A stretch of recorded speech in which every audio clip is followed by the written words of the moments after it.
everyone, and welcome to today's video. So today I'm going to be talking about a book that I have been waiting for a very long time. I'm going to be talking about the newest book from Sarah J. Maas, House of Earth and Blood. This one came out March 3rd, 2020, and I've got 5 reasons why I absolutely loved it.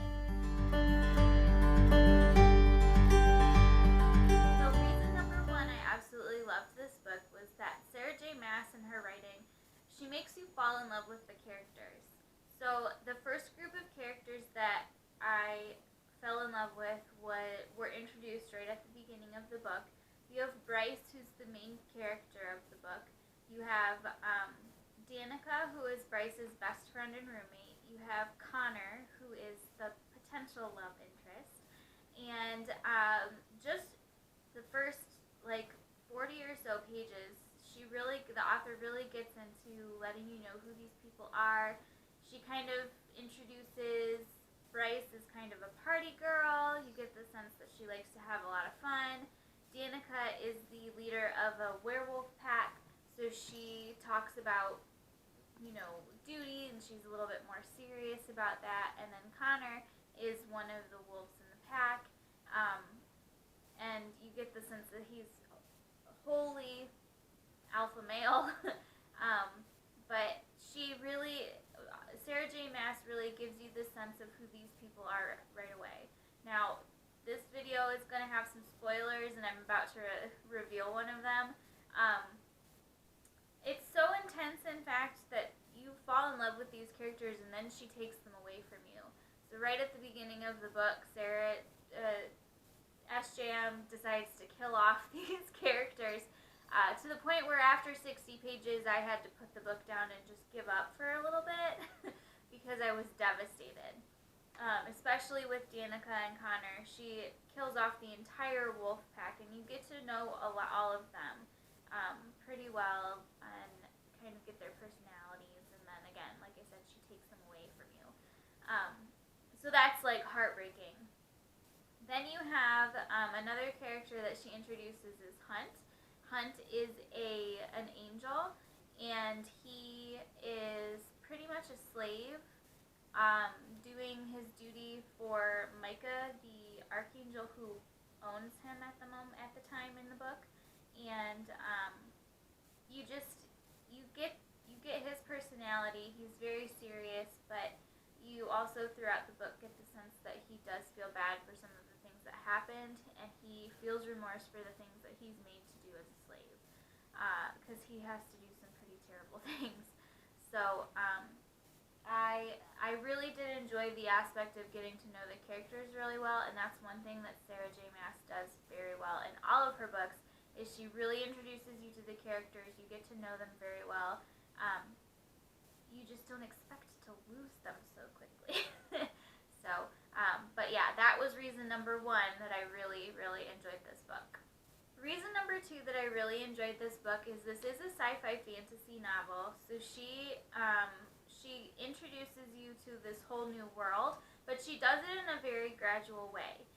You right off the bat get the sense that this is not Earth, obviously, but you don't get the whole history right off the bat. I feel like some authors in sci-fi fantasy, they give it all of the information to you right away, and it's too much.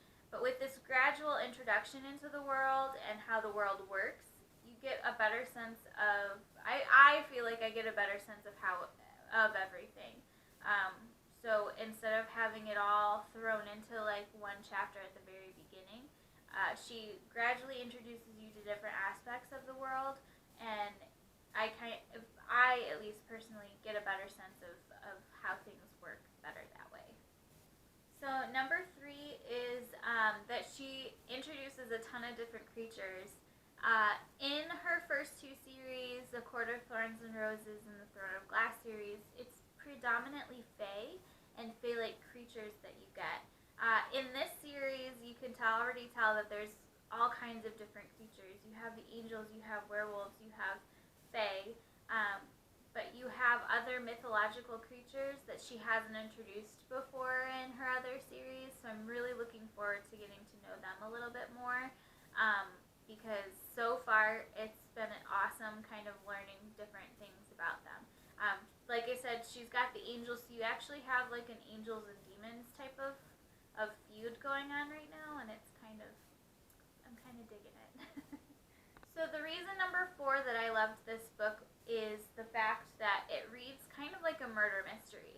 So like I said, this part is going to have a little bit of spoilers in it.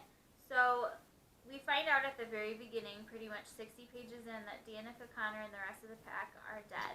And Bryce stumbles upon them, and she also happens to stumble upon a creature that she thinks is the one that killed the pack. So a year later, she's called up again to kind of help investigate those murders because they start happening again. And so throughout the book, there's this investigation portion, and she has to work with Hunt to try and find everything out. So, like I said, this is sci-fi fantasy, but you definitely get that murder mystery, and I love the blending of the two genres a little bit, because I do like a little bit of suspense mystery, but I'm not one that will go straight for a suspense or mystery book. I prefer to have a little romance mixed in, or sci-fi mixed in, something like that. So I'm not one that's going to go straight for a mystery book. So my number 5 reason is a big time spoiler. So if you haven't read the book, I apologize. This is going to give some things away. But during there's a part in the book where Bryce and Hunt get together and they summon a demon. And this demon is Adis, and he's a pretty big deal. He's like a prince of some kind. And he likes to wander around the world as a cat, as a white cat. And so at the very, very end, you can tell things are going to happen in the next book because of this scene. Adis and Jessica is Bryce's boss, get together and they have a little chat about Bryce. So again, you can tell that there's going to be things happening in the next book, which is really exciting. And then at the same time, you get a feeling that Jessica is a little bit more involved than you initially think. So throughout the book, Jessica is just like this faceless person because she's never really in a scene until the very end. She's constantly on the phone with Bryce or texting Bryce telling her she needs to get to the office to do some work or to meet with a client. But she's never really there. She's always on the outskirts of the book, kind of ordering things about, but she's never involved in everything, or in anything really. And so this final scene in the book gives us a feeling that the next book is really going to have, she's more involved than what we think. And I really, really like that. So I'm really looking forward to what the next book is going to be like in the series. Alright friends, that is the end of this video. That's all I've got for you. Those are my top 5 reasons why I absolutely loved this book. Obviously there are more because it's Sarah J. Maas. I really, really enjoy reading all of her books. I like her writing style. I like the way she introduces characters. I just like her books. So that, like I said, that is all I have for you today. If you enjoyed this video, please click the thumbs up button, and as always, don't forget to subscribe. We're still in quarantine here in Ohio, so if you are in quarantine and you're reading something that you think I'll like, leave it in the comments below. I'm always looking for a new good read, and I will see you guys again next time. Bye!